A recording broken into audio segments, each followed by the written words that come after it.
What if I told you that the supplements sitting in your medicine cabinet right now, the ones you bought to protect your health, might actually be taking years off your life? A 2005 meta-analysis of nearly 136,000 people found that one of the most popular supplements on the planet increases all-cause mortality, and it's probably in your cabinet right now. This isn't fringe science. This is the Annals of Internal Medicine, and it's just the beginning. Welcome to Second Prime, where science meets your second chapter. I'm going to walk you through 5 supplements that clinical trials have flagged as potentially harmful for people over 50, and I'll tell you exactly what to do about it. None of this is about fear. It's about spending your money on things that actually work. Number 1. High-dose vitamin E. This one genuinely shocked me when I first read the research. Vitamin E has been marketed as a powerful antioxidant since the 1970s. The logic sounds right. Antioxidants fight free radicals. Free radicals cause aging, so more antioxidants equal longer life. Except that's not what the data shows. In 2005, researchers pooled data from 19 clinical trials, 135,967 participants, and found that people taking 400 IU or more per day had a statistically significant increase in all-cause mortality. Not a tiny signal. We're talking 39 additional deaths per 10,000 people, and at doses of 1,100 IU or more, the effect became undeniable. Then in 2011, the SELECT trial found that men taking 400 IU daily had a 17% increased risk of prostate cancer. The supplement industry still sells high-dose vitamin E. The science says otherwise. Now, getting vitamin E from food, almonds, sunflower seeds, spinach, that's completely different. The problem is the Megadose pill. The takeaway here is simple. Ditch any vitamin E supplement over 150 IU. Get it from food instead. Number 2. Beta-Carotene. You know it as the orange pigment in carrots and sweet potatoes. It's in a huge number of multivitamins, and it converts to vitamin A in the body. Sounds fine, right? Here's the problem. 2 massive government-funded trials in the 1990s were stopped early because the results were so alarming. The CARATE trial gave beta-carotene supplements to 18,000 high-risk participants, smokers, asbestos workers. They stopped it before the study ended because the people taking beta-carotene had a 28% higher rate of lung cancer and a 17% increase in overall deaths compared to those taking a placebo.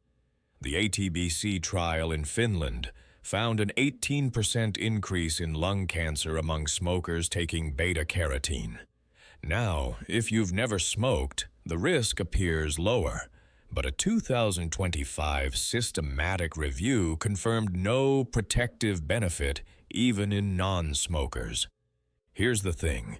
Beta-carotene from food, carrots, squash, sweet potato, is fine. The body self-regulates how much it converts. The pill removes that safety valve. If you smoke or used to smoke, this one isn't just ineffective. It may be genuinely dangerous. Drop it. Number 3.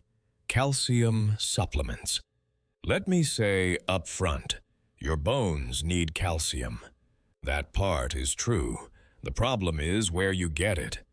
But here's what we know now. When you eat calcium-rich food, your digestive system absorbs it gradually. Blood levels rise slowly, and your body handles it fine. But when you swallow a calcium pill, your blood calcium spikes sharply, sometimes staying elevated for 6 to 8 hours. And that spike, according to the multi-ethnic study of atherosclerosis, is associated with a 22% increased risk of coronary artery calcification, basically calcium depositing in your artery walls instead of your bones. A 2021 meta-analysis found that people taking calcium supplements alone had an 86% higher risk of heart attack compared to those not supplementing. Let me say that again. 86%. Now, calcium from food? No elevated risk. If you've been prescribed calcium by your doctor for a diagnosed deficiency or osteoporosis, talk to them before stopping anything. But if you're taking it on your own, you may want to reconsider. Number 4. Iron supplements without a deficiency. Iron is essential.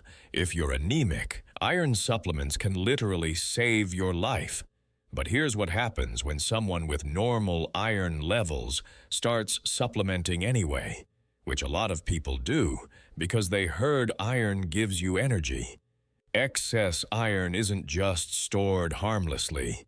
It drives something called the Fenton reaction, a chemical process that generates hydroxyl-free radicals, which are among the most damaging molecules in the human body.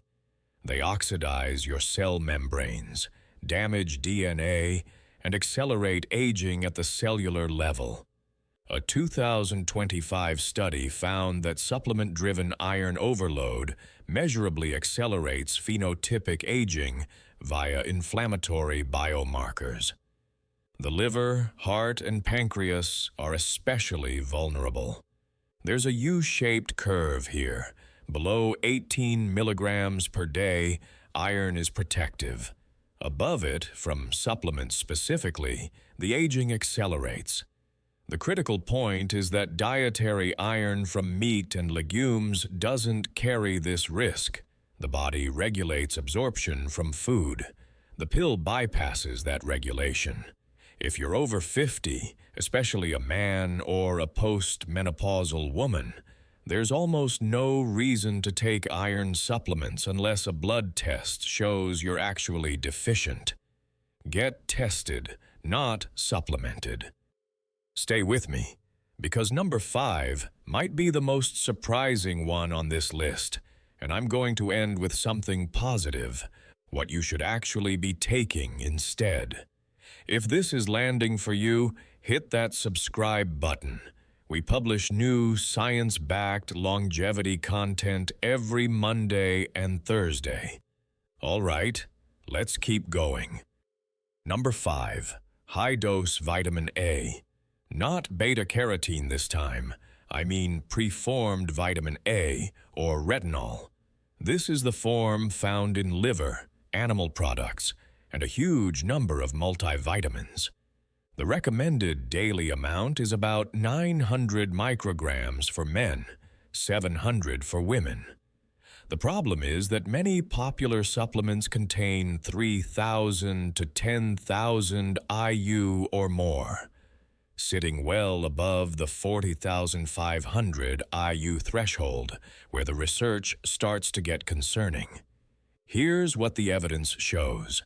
Adults consuming more than 40,500 IU per day over time have a measurably higher risk of bone mineral density loss, and the data on hip fractures in older populations is particularly worrying.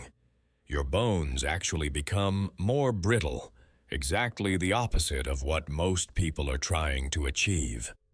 At higher doses, above 10,000 micrograms per day long-term, the liver takes damage. We're talking fatty liver progressing toward fibrosis. Now, unlike the other supplements on this list, the risk here is dose-dependent and reversible in most cases. Stop supplementing. The problem typically resolves. But if you've been taking a high-dose retinol supplement for years, it's worth asking your doctor to check your liver enzymes and bone density.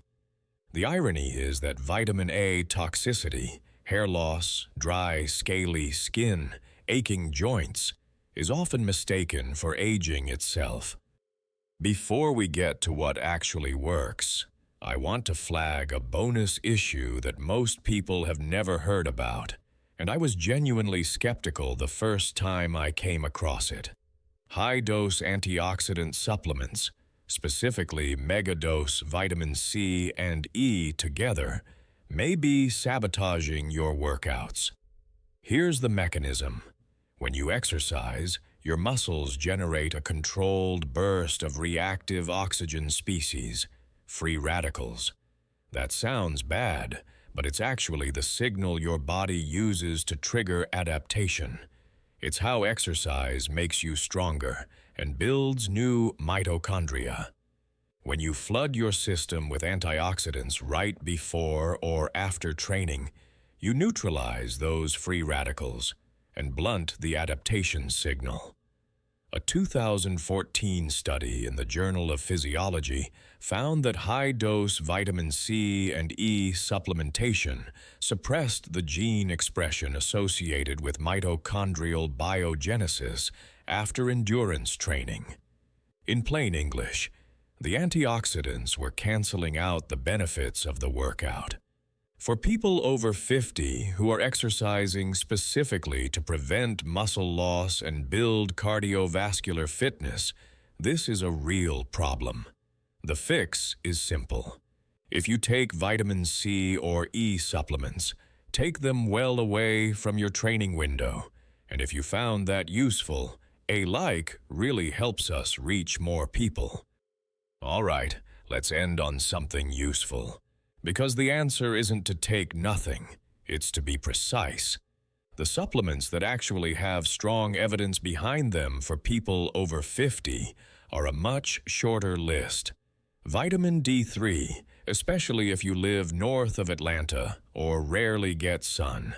The evidence for bone health, immune function, and mood is solid. Magnesium glycinate or citrate. Most adults over 50 are subtly deficient, and it supports sleep, blood pressure, and muscle function. Omega-3 fatty acids from fish oil, the VITAL trial, and others show real cardiovascular and cognitive benefits at around 1,000 milligrams per day. And creatine monohydrate. There's a growing body of research showing it helps preserve muscle mass and cognitive function in older adults. Cheap, well-studied, and genuinely effective. The theme here isn't anti-supplement, it's anti-guessing. Your body is different at 55 or 65 than it was at 30. The supplements that worked in marketing campaigns in the 1990s aren't necessarily the ones that help you now. Here's your 3-step action plan. Step 1. Audit your supplement cabinet today. Check every bottle for high-dose vitamin E over 150 IU, Beta-Carotene, especially if you're a current or former smoker, standalone calcium supplements without a diagnosed deficiency, iron supplements without documented anemia, and preformed vitamin A above 4,500 IU. Step 2. Get baseline blood work, iron levels, calcium, vitamin D, a liver panel if you've been on high-dose supplements for years. Most of this is covered in a standard annual blood test. Just ask your doctor to include it. And just so you know, some of the links in the description are affiliate links for products I've researched. Doesn't cost you anything extra, but it helps support the channel. Step 3. Replace. Don't just remove. For every supplement you ditch, replace it with either a food source or one of the well-evidenced alternatives I just mentioned. That's it. 3 steps, and you'll likely be better off than 90% of people your age who are still taking whatever they grabbed off the pharmacy shelf in 2005. So, 5 supplements with real evidence of harm, 1 bonus that's sabotaging your workouts, and 3 steps you can take today. Which one surprised you most? Drop it in the comments. I read every single one, and I'll pin the best responses. If you want the flip side of this, the supplements that actually extend your health span, that video